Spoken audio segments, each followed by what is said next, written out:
اعوذ باللہ من الشیطان الرجیم بسم اللہ الرحمن الرحیم قل للمؤمنین یغضوا من ابصارهم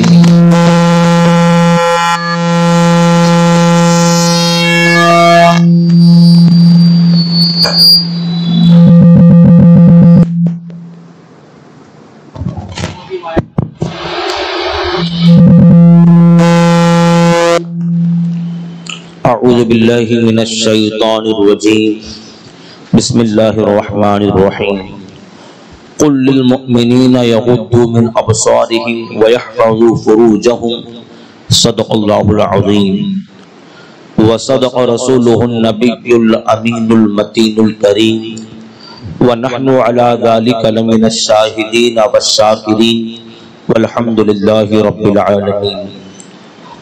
قرآن مجید کی جس آیت کریمہ کی تلاوت کا شرف حاصل کیا، اس سے متعلق کچھ باتیں عرض کروں۔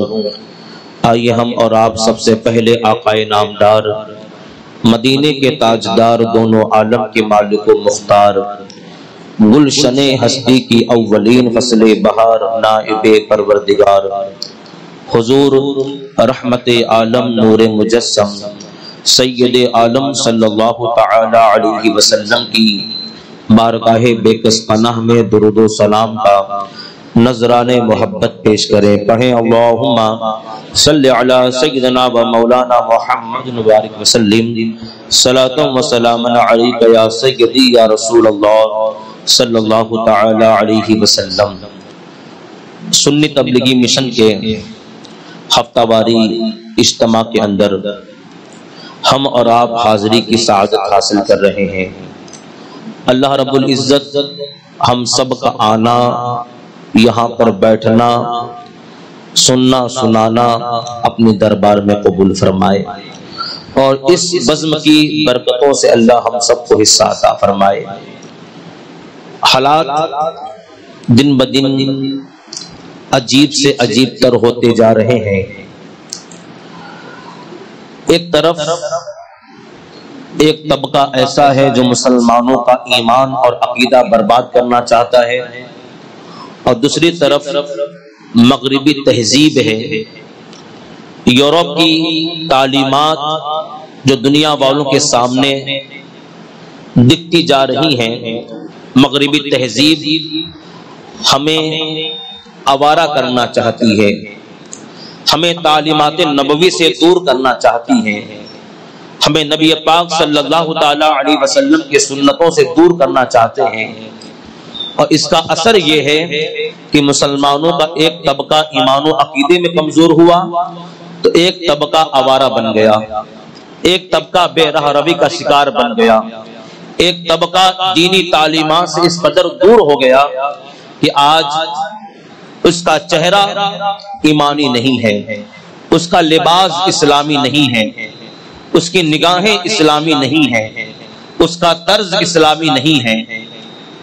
عالم یہ ہے کہ نبی پاک صلی اللہ تعالی علیہ وسلم نے جن جن گناہوں سے مذہب اسلام کے ماننے والوں کو منع فرمایا تھا، آج مسلمانوں کا ایک بڑا طبقہ ان تمام گناہوں کے اندر ملوث ہوتا ہوا دکھائی دے رہا ہے۔ ان گناہوں کے اندر مسلمانوں کی ایک بڑی جماعت مبتلا ہوتی ہوئی دکھائی دے رہی ہے۔ یاد رکھیں، اسلام نے ہر اس کام سے منع کیا ہے جس کے کرنے کی بنیاد پہ بندہ تباہ ہو جاتا ہے، ہر اس کام سے منع کیا ہے جس کے کرنے کے بعد بندہ اپنی آخرت کو تباہ کر دیتا ہے، اور مسلمان دنیا کے اندر اپنی آخرت کو آباد کرنے آیا ہے، برباد کرنے نہیں آیا۔ آقا کریم صلی اللہ تعالی علیہ وسلم ارشاد فرماتے ہیں کہ اسلام دنیا مسلمانوں کے لیے قید خانہ ہے اور کافروں کے لیے جنت ہے۔ یہاں پر ہم شریعت کے پابند ہیں، شریعت کا دائرہ توڑ کر اپنی مرضی کے مطابق اپنی لائف بسر کریں تو بظاہر ہمارا نفس خوش ہوگا، ہمیں بظاہر بڑا لطف اور مزہ آئے گا، لیکن آخرت کے معاملات بڑے دشوار کن ہوں گے، آخرت کے معاملات بڑے سخت ہوں گے۔ بے شمار گناہ مسلمانوں کے اندر پائے جا رہے ہیں، اس وقت بے شمار ایسے گناہ مسلمانوں کے اندر پائے جا رہے ہیں جس کا تصور انسان کر نہیں سکتا۔ نبی پاک علیہ الصلوۃ والسلام نے بے شمار ایسی تعلیمات ہمیں عطا فرمائی ہیں جس پر مسلمان اگر کار بند ہوتا، عملی جامہ اپنے اندر پیدا کرتا، تو یقیناً جہاں چلتا اللہ اسے عزتوں کی بہاریں عطا فرماتا، جہاں پر بیٹھتا اللہ اسے عزتوں کی تاج اور عزتوں کی بہاریں عطا فرماتا۔ لیکن ہم اپنے عمل کی بنا پر، ہم اپنے نبی پاک علیہ الصلوۃ والسلام کی تعلیمات سے دور ہونے کی بنیاد پر ذلت و رسوائی کے اندر ہم ڈال دیے گئے ہیں۔ یاد رکھیں، مسلمان جو کچھ اس پہ تباہی آتی ہے، جو کچھ اس پہ بربادی آتی ہے، تو اس کے آگ اپنا کیا ہوتا ہے۔ یہ نہ سمجھے کہ ہم نے برائی کی ہے اور ہم بچ جائیں گے، بلکہ اللہ کے رسول علیہ الصلوۃ والسلام کی تعلیمات سے دور ہونے کا نتیجہ یہ ہوتا ہے کہ انسان ذلت و رسوائی میں ڈال دیا جاتا ہے۔ بہت سارے گناہ معاشرے کے اندر پائی جا رہی ہیں۔ ایک بہت عظیم گناہ بد نگاہی ہے، بد نظری ہے۔ بد نگاہی ایک ایسا گناہ ہے کہ جب انسان کی نگاہیں آوارہ ہوتی ہیں تو دل آوارہ ہوتا ہے، جب انسان کی نگاہیں بھٹکتی ہے تو دل بھٹکتا ہے، جب انسان کے نگاہ گناہوں پر آبادہ ہوتی ہے تو دل اس کی طرف مائل ہوتا ہے۔ اسی لیے مذہب اسلام نے نگاہوں کی حفاظت کی تعلیم عطا فرمائی ہے۔ قرآن مجید کے اندر اللہ نے ارشاد فرمایا، قل للمؤمنین یغضوا من ابصارہم، اے محبوب آپ مسلمانوں کو حکم دیں کہ وہ اپنی نگاہوں کی حفاظت کریں اور اپنی شرمگاہ کی حفاظت کریں۔ اللہ اکبر۔ قرآن پاک کے اندر اس مقام پر اللہ رب العزت نے اپنے بندوں کو یہ تعلیم عطا فرمائی ہے کہ تم اپنی نگاہوں کی حفاظت کرو۔ اس لیے حفاظت کرو، اس لیے انسان گناہوں کی طرف اس وقت بڑھتا ہے جب پہلے اس کی نگاہوں کا وہ انجام ہوتا ہے۔ پہلے نگاہ بھٹکتی ہے، نگاہ کسی چیز کو دیکھ کر اثر دل کے اندر پیدا ہوتا ہے۔ نگاہ جب بھٹکتی ہے، دل اس کی طرف مائل ہوتا ہے، پھر قدم آگے بڑھتا ہے۔ اسی لیے مذہب اسلام نے نگاہوں پر پابندی لگائی ہے، اور اللہ کے رسول علیہ الصلوۃ والسلام نے باضابطہ طور پر اللہ کے حبیب علیہ الصلوۃ والسلام نے اپنے صحابہ کرام کو اس تعلیم عطا فرمائی ہے کہ تم اپنی نگاہوں کی حفاظت کرو۔ یہاں تک کہ نبی پاک صلی اللہ تعالی علیہ وسلم نے راستوں پر بیٹھنے سے منع فرمایا ہے۔ آج مسلمانوں کی ایک بہت بڑی جماعت نوجوانوں کی راستوں پر بیٹھ کر، بائک پر بیٹھ کر وہ گناہوں کا کام انجام دے رہی ہے۔ آپ ذرا تصور کریں، آپ ذرا اپنے معاشرے کا جائزہ لیں۔ آج بائکوں پر بیٹھ کر نوجوان بدنگاہی کر رہے ہیں، آج سڑکوں پر بیٹھ کر نوجوان بدنگاہی کی شکار ہو رہے ہیں۔ غیر محرم عورتوں پر اپنی نگاہوں کو جما کر وہ کیا سمجھتے ہیں، تھوڑی دیر کے لیے دل مطمئن ہو سکتا ہے، تھوڑی دیر کے لیے قلب کو قرار مل سکتا ہے، لیکن بدنگاہی کر کے آخرت میں جو عذاب میسر ہونے والا ہے اسے کوئی برداشت کر نہیں سکتا۔ رسول کائنات علیہ الصلوۃ والسلام نے اس پر جب پابندی عائد فرمائی، صحابہ کرام سے ارشاد فرماتے ہیں کہ تم راستوں پر نہ بیٹھا کرو، تم راہوں پر نہ بیٹھا کرو۔ صحابہ کرام حضور کے دربار میں عرض کرتے ہیں، یا رسول اللہ صلی اللہ تعالی علیہ وسلم، اگر ہم راستے پر بیٹھے بغیر ہم کہاں جائیں؟ نبی پاک علیہ الصلوۃ والسلام نے ارشاد فرمایا کہ اگر تم راستے پر بیٹھتے ہو اس کا حق ادا کرو۔ اسلام ایک ایسا مذہب ہے صرف گھر کے اندر نہیں بلکہ سڑکوں کی تعلیم عطا فرماتا ہے، سڑکوں پر بیٹھنے کی اس کا سبق ہمیں عطا فرماتا ہے۔ جب حضور علیہ الصلوۃ والسلام نے کی بارگاہ میں صحابہ نے عرض کی تھی، یا رسول اللہ علیہ الصلوۃ والسلام کی راستوں پر بیٹھے بغیر ہمیں کوئی چارہ نہیں ہے، سرکار علیہ الصلوۃ والسلام یہ ارشاد فرماتے ہیں اگر تم راہوں پر بیٹھتے ہو، اگر تم سڑکوں پر بیٹھتے ہو تو اس کا حق ادا کرو۔ حق کیا ہے؟ سرکار ارشاد فرماتے ہیں اپنی نگاہیں نیچے رکھو اور اس کے بعد راستوں پر جو تکلیف دینے والی چیزیں ہیں اس کو دور کرو اور اچھائی کا حکم دیتے رہو اور برائی سے منع کرتے رہو۔ آپ ذرا اندازہ کریں نبی پاک علیہ الصلوۃ والسلام نے یہ 4 حقوق بیان فرمائے ہیں۔ اگر تم راستے پہ بیٹھ کر بات چیت کر رہے ہو، اگر تم بائک پر بیٹھ کر بات چیت کر رہے ہو، اگر تم راہوں پر بیٹھ کر تم نے وہاں محفل جمائی ہوئی ہے، تو یاد رکھیں تمہیں یوں ہی نہیں چھوڑا گیا ہے کہ تم جو چاہو دیکھو، تم جو چاہو کرو، جہاں چاہو اپنی نگاہیں جماؤ۔ اللہ اکبر! آج کا مسلمان، آج کا نوجوان بازاروں میں اس لیے جا رہا ہے تاکہ ان کی نگاہیں مست ہو جائے، تاکہ ان کے دل کو قرار مل جائے۔ آج کوئی ایسی جگہ نہیں ہے جو محفوظ ہو۔ اسکول گناہوں کا اڈا بن چکی ہے، کالجز گناہوں کا اڈا بن چکا ہے۔ آج آپ تصور کریں، آج کا نوجوان یہ سمجھتا ہے کہ لڑکیوں سے دوستی کر کے ہم کلچر میں کامیاب ہیں، لڑکیوں سے ہم نے دوستی کر لیا ہے، ہم اپنے کلچر میں کامیاب ہیں۔ اسلام یاد رکھے کلچر میں کامیابی یہ بظاہر دکھتی ہے، انسان اصل کامیاب وہ ہوتا ہے جو اپنی آخرت کو آباد کر لے، اپنی آخرت میں عزت کو پالے۔ یہ معاشرہ کالجز کے اندر اب حالات اس طرح بگڑتے جا رہے ہیں کہ نہ لڑکیاں محفوظ ہیں نہ لڑکے محفوظ ہیں، اور آج 100 میں سے 80% نوجوان ایسے ہیں جو لڑکیوں کے معاملات میں مشغول ہیں، جو لڑکیوں کے معاملات میں اس طرح مبتلا ہو گئے ہیں کہ باہر نکلنا بڑا مشکل ہے۔ یاد رکھیں یہ آخر یہ عالم کب پیدا ہوتا ہے، یہ معاملات کب پیدا ہوتے ہیں؟ پہلے نگاہ بھٹکتی ہے، پھر دل بھٹکتا ہے، پھر قدم آگے بڑھتے ہیں، اور جب قدم آگے بڑھتے ہیں انسان اپنے گناہوں کے دروازے کھول دیتا ہے، اور جب گناہوں کا دروازہ کھل جاتا ہے انسان تباہی کی طرف جاتا ہے، انسان اپنی آخرت کو تباہ کرتا ہے۔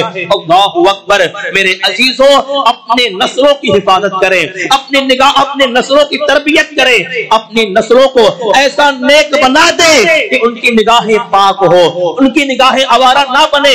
اللہ کے رسول علیہ الصلوۃ والسلام نے ارشاد فرمایا، آج کی جب تم راہوں پر بیٹھو اپنی نگاہوں کی حفاظت کرو، ایسا نہ ہو کہ تم راہوں پہ بیٹھ کر بات چیت کر رہے ہو اور جانے والے اپنی بہنوں کو اپنے غلط نگاہوں سے دیکھ کر اپنے دل کو قرار پیدا کر رہے ہو۔ نگاہیں نیچی رکھو، اور پھر حضور فرماتے ہیں راستے میں جو چیز تکلیف دہ ہے اسے دور کرو۔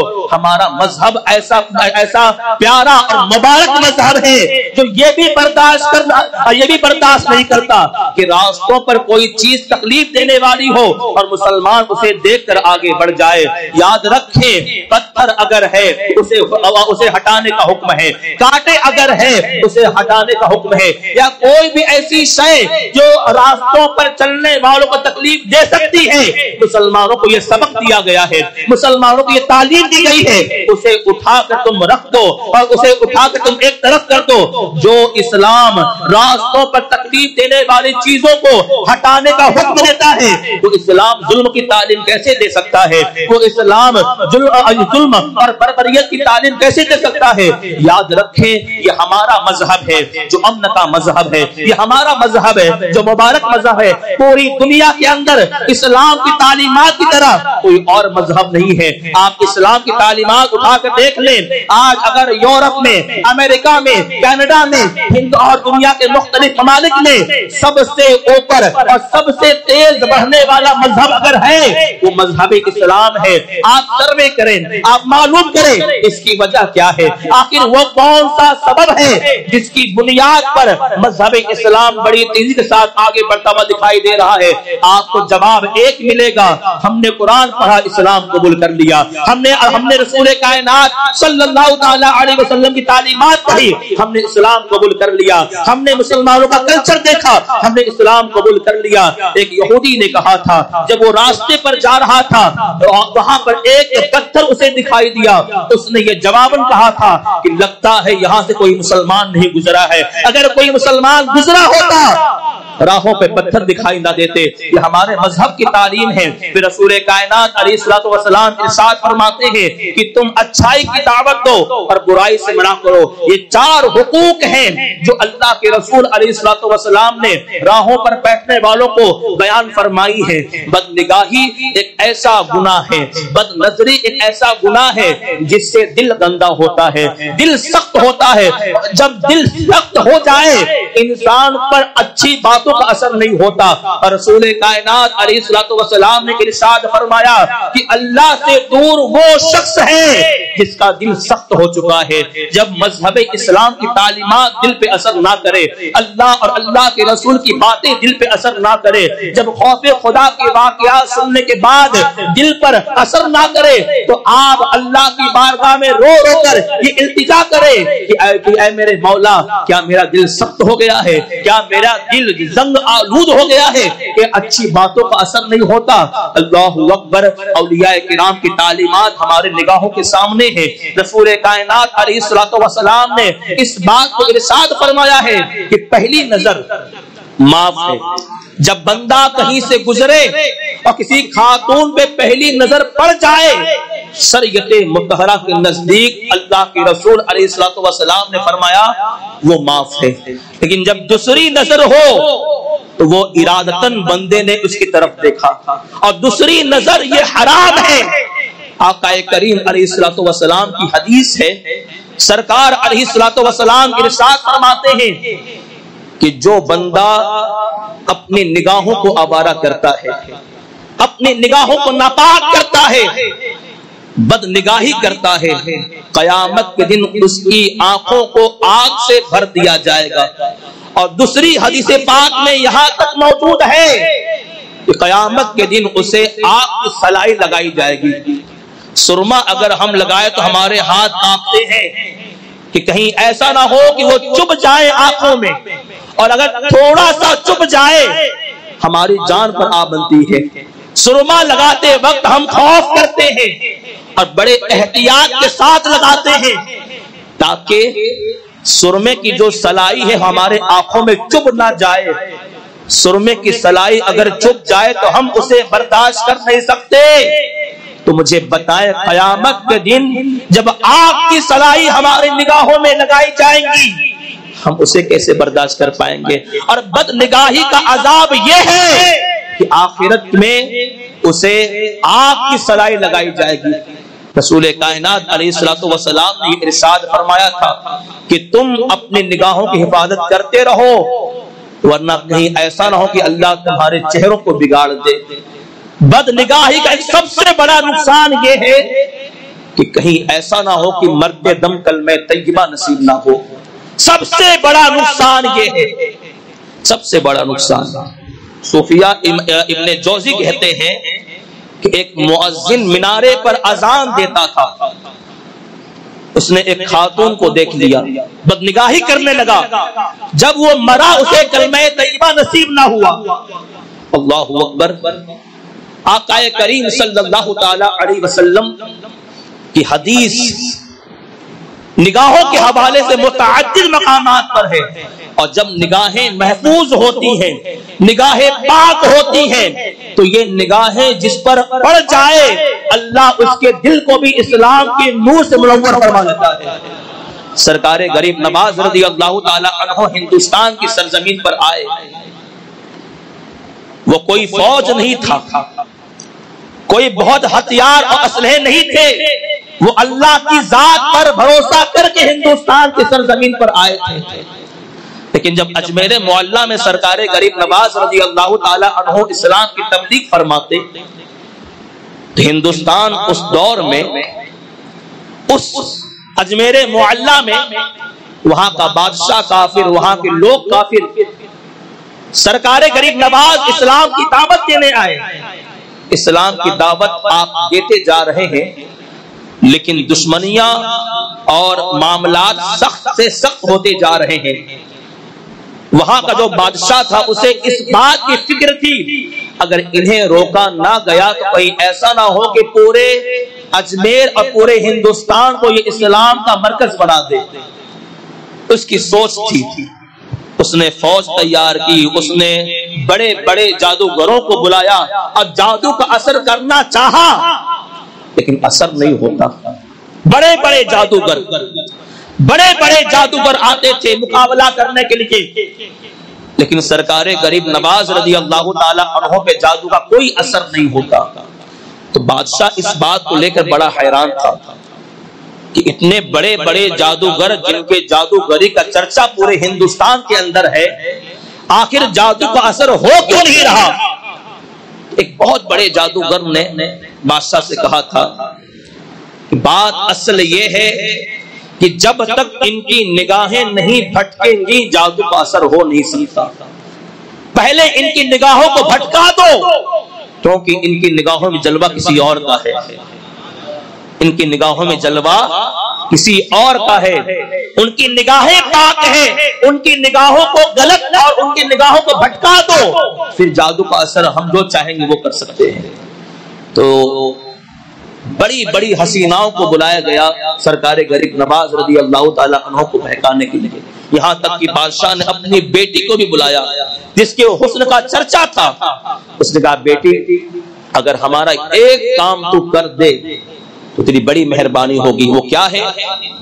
ایک بابا ہے جو اسلام کی دعوت یہاں پر دے رہا ہے اور اس پہ کوئی جادو کا اثر نہیں ہوتا، ہم نے بہت سارے چیزوں کو اپنا لیا، کوئی اثر نہیں ہوتا، اگر تو اس کو اپنی محبت کے جال میں پھنسا لے تو یقیناً جو جادو ہم چاہتے ہیں اس پہ کر سکتے ہیں۔ کہا یہ تو میرے لیے کوئی بڑی بات نہیں، یہ تو میں جاؤں گی انہیں بہکا کر چلی آؤں گی۔ اللہ اکبر۔ بادشاہ کی بیٹی جاتی ہے بہکانے کی نیت سے، بہکانے کی نیت سے۔ یاد رکھیں اللہ کے ولیوں کا در وہ در ہے جہاں پر جاؤ تو دل سنبھال کر جاؤ، ان کی نظر دلوں پر ہوتی ہے، دلوں پر۔ سرکار غریب نواز رضی اللہ تبارک و تعالی عنہ عبادت میں مصروف ہیں، عبادت کر رہے ہیں، اور وہ خاتون بادشاہ کی بیٹی ان کی نگاہوں کو بھٹکانے کے لیے اپنے گھر سے نکلی، اور جب اس مقام پر پہنچی جہاں غریب نواز رضی اللہ تعالی عنہ عبادت مصروف ہے، وہ کھڑی ہے، عبادت ختم ہو تو میں ان کو آواز دوں اور ان کی نگاہیں بھٹکے اور وہ میری طرف مائل ہو۔ اللہ اکبر۔ سرکار غریب نواز رضی اللہ تعالی عنہ نے سلام پھیرا، عبادت ختم ہوئی، اس نے کہا اے معین الدین آپ صرف اتنا فرماتے، نگاہ اٹھاتے ہیں، فرماتے ہیں یا بنتی، بول میری بیٹی۔ نگاہوں کا اثر اس خاتون پہ پڑے، اس کی زبان پہ کلمہ طیبہ جاری گیا، وہ کلمہ پڑھ کر مشرف اسلام ہو گئی۔ یہ نگاہوں کا اثر ہوتا ہے کہ جب نگاہیں پاک ہوتی ہیں تو جس پہ پڑتی ہیں اس کا سینہ اسلام کے نور سے منور ہو جاتا ہے، یہ اسلام ہے۔ اللہ اکبر۔ جب نگاہیں محفوظ نہ ہو، انسان کی زندگی بدنگاہی میں گزرے، اور اب تو بدنگاہی کرنا اتنا آسان ہے کہ نوجوانوں کا ایک بڑا طبقہ اب اس سے بچ نہیں پا رہا۔ ایک طرف مشت زنی کا معاملہ بڑھتا جا رہا ہے اور ایک طرف رات کی تنہائیاں ناپاک ہوتی جا رہی ہیں۔ وہ تنہائی جس کو پاک کرنے کا حکم دیا گیا تھا، لیکن بندہ یہ سمجھتا ہے کہ کمرے میں ہم نے اپنا دروازہ بند کر لیا، اب کون ہے دیکھنے والا، اب کون ہے ہمیں دیکھنے والا۔ وہ تو حیوان بن جاتا ہے بند کمرے کے اندر۔ باہر وہ نمازی نظر آ رہا ہے، باہر وہ بالکل الگ انداز میں دکھائی دے رہا ہے، کمرے کا دروازہ بند کر کے وہ حیوان بن گیا۔ یاد رکھیں ظاہر اور باطن اللہ ہم سب کا ایک فرما دے، ظاہر اور باطن ایک۔ تنہائی ایک ایسی شے ہے، امام شافعی رضی اللہ تعالی عنہ فرماتے ہیں اپنے وقت کو تم عبادت میں خرچ کرو، ورنہ اگر تم نے ایسا نہ کیا تو یہ وقت تمہیں گناہوں کے اندر ڈال دے گا۔ وقت ایسی تلوار ہے، اگر تم نے اس کو صحیح معنوں میں نہ کاٹا وہ تمہیں کاٹ دے گی۔ اللہ اکبر۔ اسی لیے زندگی میں علماء کی صحبت اختیار کریں، علماء کی صحبت، ایمان و عقیدے کو بچانے کے لیے، اچھے عمل کا جذبہ اپنے سینوں میں پیدا کرنے کے لیے آپ کے سامنے سنی تبلیغی مشن کی جماعت ہے۔ یہ تنظیم آپ دیکھیں ذرا، یہ چھوٹے بچے نعت شریف پڑھ رہے ہیں، کیا آپ یہ نہیں چاہتے کہ آپ کا بچہ بھی نعت خواں بنے، آپ کا بچہ بھی گانوں کو چھوڑ کر نعت نبی پڑھے؟ یہ کب ہوگا؟ جب آپ اپنے بچوں کو دین سے وابستہ کریں گے، یہ بچے ارقم، معاویہ، یہ حمزہ، یہ بچے تو یہیں بڑے ہوئے، سنی تبلیغی مشن کے اندر بڑے ہوئے. اب دیکھیں اب ناکھانی کرتے ہیں، اتنی چھوٹی سی عمر ہے، اب دین کی تبلیغ کرتے ہیں، دین کی دعوت دیتے ہیں. آپ اجتماع ختم ہونے کے بعد دروازے پہ کھڑے ہو کر وہ آپ کا نمبر لیتے ہیں. کیوں؟ آپ اپنا نمبر دے دیں، ہم آپ کو اپنے دینی گروپ سے وابستہ کر لیں گے، جب جب اجتماع ہوگا ہم آپ کو دعوت دیتے رہیں گے. یہ جذبہ کب پیدا ہوتا ہے؟ جب انسان اپنی صحبت کو علماء کی بارگاہ میں لے کر جائے. علماء سے دوری انسان کو تباہ کرتی ہے. آپ ہندوستان کے ان لوگوں کو دیکھ لیں جن لوگوں نے علماء سے دوری اختیار کر لی ہے. علماء سے وابستگی، علماء کی بارگاہ میں بیٹھنے سے آپ کا ایمان و عقیدہ بھی بچا رہے گا، آپ کا عمل بھی مضبوط رہے گا. کیوں؟ وہ رہنمائی کریں گے. اللہ اکبر. میں عرض کر رہا تھا کہ بد نگاہی، صوفیہ فرماتے ہیں کہ بد نگاہی، بد نظری کا سب سے بڑا نقصان یہ ہے کہ مرتے دم کلمہ طیبہ نصیب نہ ہونے کا اندیشہ ہے.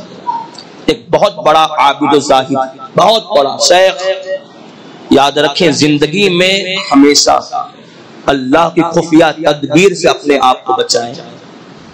ایسا نہیں ہے کہ زندگی اگر اسلام پر گزر رہی ہے تو خاتمہ بھی اسلام پر ہو جائے، ایسا نہیں ہے. اللہ کے رسول صلی اللہ تعالی علیہ وسلم کی ایک حدیث میں آپ کے سامنے پیش کروں تو یقیناً ڈر لگتا ہے، ڈر لگتا ہے. دنیا میں کتنے ایسے لوگ ہیں ابھی بھی جن کی 50 سال کی عمر اسلام پر گزری، 50 سال کے بعد وہ بہک گئے ہیں، وہ صراط مستقیم پر نہیں ہیں، وہ دین کی تعلیمات پر نہیں ہیں. نبی پاک صلی اللہ تعالی علیہ وسلم کی ایک حدیث ہے، آدم کی اولاد میں بہت سارے لوگ ایسے ہیں جو کفر پر پیدا ہوئے اور کفر پر مریں گے، اور بہت سے ایسے لوگ ہیں جو ایمان پر پیدا ہوئے ایمان پر مریں گے. اور پھر اللہ کے رسول صلی اللہ تعالی علیہ وسلم آگے فرماتے ہیں کچھ ایسے لوگ ہیں، کچھ ایسے جو اسلام پر پیدا ہوئے، اسلام پر زندگی بسر کی، لیکن خاتمہ ان کا اسلام پر نہیں ہوا. اور کچھ ایسے لوگ ہیں جو کفر پر پیدا ہوئے، کفر پر زندگی بسر کی، لیکن خاتمہ ان کا ایمان پر ہوا. زندگی میں ہمیشہ یہ ہمارے صوفیہ کی تعلیمات ہے نا، اگر ایمان کے ساتھ رخصت ہوئے تو قبر بھی ہمارے لیے رحمت کا گہوارہ بنے گا، آخرت میں بھی نبی پاک علیہ الصلوۃ والسلام کی شفاعت میسر ہوگی. اور اگر خاتمہ ایمان پر نہ ہوا تو دنیا کے اندر جو کچھ تھا وہ تو اس سے مزے کچھ کوئی اور اٹھائیں گے، لیکن ہمارا کیا بنا؟ کچھ نہیں بنا. اللہ کی خفیہ تدبیر سے ہمیشہ اپنے آپ کو بچاؤ، اور ہر دعا میں یہ ضرور دعا کرو اے اللہ ہمارا خاتمہ بالخیر فرما، ہمارا خاتمہ بالخیر ہوگا اگر تیری رحمت شامل ہے یا غوث. ہمیشہ اپنے لیے دعا کرتے رہو اے اللہ خاتمہ بالخیر فرما. ایک بہت بڑے عابد و زاہد، میں عرض کر رہا تھا، صوفیہ فرماتے ہیں کہ بد نگاہی کا سب سے بڑا وبال یہ ہے کہ خاتمہ خیر سے نہیں ہوتا، خاتمہ بالخیر نہیں ہوتا، کلمہ نصیب نہیں ہوتا. تو کہا گیا کہ بہت بڑے عابد و زاہد تھے، بڑے عابد و زاہد، زندگی بھر عبادت کرتے رہے، سبق پڑھاتے رہے. جب آخری لمحہ آیا موت کا تو انہوں نے اپنے ماننے والوں سے کہا کہ جب میرا انتقال ہو جائے تو میرے باڈی کو، میرے جنازے کو شہر سے باہر لے جانا، اور وہاں پر ایک درخت تمہیں نظر آئے گا، اس درخت کے نیچے میرا جنازہ رکھ دینا. تھوڑی دیر کے بعد عیسائیوں کی ایک جماعت جنازہ لے کر آئیں گے تو وہ میرا جنازہ تم ان کے حوالے کر دینا، ان کا جنازہ تم اپنے حوالے لے لینا. بہت بڑی بات تھی. یہ کیا ماجرا ہے؟ عیسائی جنازہ لے کر آئیں گے تو معاملہ ان کے حوالے ہوگا، اور ہم جنازہ لے کر جائیں گے معاملہ ہمارے حوالے ہوگا. لیکن وصیت یہ کی کہ جب میرا انتقال ہو جائے تو تم شہر کے باہر نکل کر درخت کے نیچے جب وہاں پہنچنا میرا جنازہ لے کر، جب عیسائی ایک جنازہ لے کر آئیں گے میرا جنازہ ان کے حوالے، ان کا جنازہ اپنے حوالے کر لینا۔ کہا حضور اس کا مقصد کیا ہے، اس کی وجہ کیا ہے؟ تو انہوں نے کہا کہ مقصد اور وجہ تمہیں بعد میں معلوم پڑ جائے گا، تم اس جنازے کو اسلامی طریقے کے مطابق دفن کرنا اور وہ اس جنازے کو عیسائی مذہب کے مطابق دفن کریں گے، اس وصیت پہ عمل کرنا۔ انتقال ہو گیا، مسلمان ان کے جنازے کو اٹھا کر شہر سے باہر نکلے تو وہ درخت تھا اس کے پاس پہنچے، جنازہ رکھا، انتظار کرنے لگے۔ وہ جماعت عیسائیوں کی آئے گی، تھوڑی دیر کے بعد عیسائیوں کو دیکھا، عیسائیوں کی پوری جماعت آ رہی ہے جنازہ لے کر، حیران ہوا۔ جنازہ جب آیا تو عیسائیوں نے کہا کہ یہ جنازہ تم لے لو اور یہ جنازہ ہمیں دے دو۔ تو مسلمانوں کو بڑی حیرت تھی اور بڑا عجیب منظر تھا کہ یہ کیا معاملہ ہے، ہر بندہ اپنے شیخ کو اپنے مطابق اس کا استقبال کرتا ہے اور دفن کرتے ہیں، یہ کیا ماجرا کہ ہمارا جنازہ تم لو اور تمہارا جنازہ ہم لے؟ تو مسلمانوں نے پوچھا کہ اس کی وجہ کیا ہے، آخر کیا سبب ہے کہ یہ جنازہ تم لے جا رہے ہو اور تمہارا جنازہ ہم لے کر جائیں گے؟ تو ان عیسائیوں نے کہا کہ یہ ہمارا فادر ہے، پادری۔ پادری وہ ہوتا ہے جو اپنے آپ کو فنا کر دیتا ہے اللہ کی یاد میں، یہ ہمارا پادری ہے۔ اللہ اکبر۔ اس وقت کے اب تو معاملات الگ ہے عیسائیوں کے، ورنہ پہلے معاملات الگ تھے، اب معاملات بڑے الگ الگ۔ تو کہا کہ ایک مرنے سے پہلے اس نے وصیت کی تھی کہ جب میرا انتقال ہو جائے تو شہر سے باہر نکل کر فلاں درخت کے نیچے میرا جنازہ رکھ دینا، مسلمان جو جنازہ لے کر آئیں گے اسے تم لے لینا، میرا جنازہ ان کے حوالے کر دینا، جو وصیت یہاں تھی وہی وصیت وہاں پر ہے۔ تو مسلمانوں نے وجہ پوچھی کہ وجہ کیا ہے؟ تو عیسائیوں نے اپنی پادری کی بات کو بیان کیا تھا کہ میرا پادری، ہمارا پادری جب انتقال کرنے لگا تو جب اس نے یہ وصیت ہم سے کی تھی کہ میرا جنازہ ان کے حوالے کرنا، وہ جنازہ تم لے لینا، تو ہم نے وجہ بتائی تھی، اس نے ہم کو وجہ یہ بتائی، جو اصل بات ہے وجہ یہ بتائی کہ میرا خاتمہ ایمان پر ہوگا، اس کا خاتمہ عیسائیت پر ہوگا۔ پادری کہہ رہا ہے کہ میرا خاتمہ ایمان پر ہوگا، اس کا خاتمہ عیسائیت پہ ہوگا۔ تو لوگوں نے پوچھا کہ اس کی وجہ کیا ہے؟ اس عیسائی پادری نے یہ جواب دیا تھا کہ میں نے پوری زندگی کسی حرام شے کو نہیں دیکھا، اللہ نے جن جن چیزوں کو حرام قرار دیا ہے دیکھنے کو، میں نے پوری زندگی اپنی نگاہوں کی حفاظت کی ہے، اور نگاہوں کی حفاظت کا بدلہ یہ ملا کہ میرے رب نے مجھے اسلام کی بہاریں عطا فرما دی ہے۔ اور وہ شخص پوری زندگی بدنگاہی کرتا رہا، بد نظری کرتا رہا، اس لیے جب خاتمے کا وقت آیا تو وہ اس نے اسلامی طرز کے مطابق اس کی موت نہ ہوئی بلکہ وہ عیسائی مذہب پر مرا، عیسائی مذہب پر مرا۔ اللہ اکبر۔ جنازہ عدل بدل کر دیا گیا اور لے کر گئے۔ بتانا مقصد یہ ہے کہ صوفیہ جو فرماتے ہیں کہ بدنگاہی کا سب سے بڑا نقصان یہ ہے کہ بندے کا خاتمہ بالخیر نہیں ہوتا۔ میرے عزیزوں، بدل لے اپنے آپ کو، بدل لے ہم اپنی نگاہوں کو۔ رات میں تنہائی میں گناہ کرنا ایک لمحے کے لیے بڑا مزہ آتا ہے، بڑا لطف آتا ہے، لیکن مجھے بتائیں ایک لمحے کے مزے کے لیے تم اپنے رب کو ناراض کر رہے ہو، تم اپنے نبی کو ناراض کر رہے ہو۔ گناہ گاروں کا چہرہ بتاتا ہے کہ یہ بندہ کسی گناہوں کے اندر ملوث ہے۔ جو شرابی ہوتا ہے، جو زانی ہوتا ہے، جو رات دن گناہ کرتا ہے، ان کے چہرے کی نورانیت ختم کر دی جاتی ہے۔ چہرے پہ نور اس کی دکھائی دیتی ہے جس کا چہرہ نیکیوں کے اندر مبتلا ہو، جن کا پورا وجود نیکیوں کے اندر بسر ہو۔ میرے عزیزوں، بدنگاہی سے محفوظ کرے اپنے آپ کو۔ بد نگاہی سے محفوظ کرے اپنے آپ کو، اور اپنی نگاہیں پاک کریں کہ جب نگاہیں پاک ہوتی تو دل پاک ہوتا ہے، اور اگر بندے کا دل اگر بگڑ جائے تو پورا وجود بگڑ جاتا ہے۔ اللہ کے رسول علیہ الصلوۃ والسلام نے فرمایا کہ تمہارے جسم پر ایک گوشت کا لوتھڑا ہے، اگر وہ سلامت ہے تو تمہارا پورا وجود سلامت ہے، اور اگر وہ بگڑ جائے تو تمہارا پورا وجود بگڑ جائے گا۔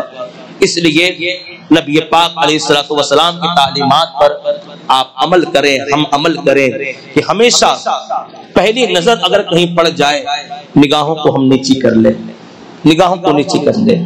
اگر جان بوجھ کر اگر ہم کسی پر نگاہ دیکھ رہے ہیں، دوڑا رہے ہیں گندی نگاہوں سے، تو یقیناً اس کا وبال دنیا اور آخرت میں ہمیں دیکھنا ہے۔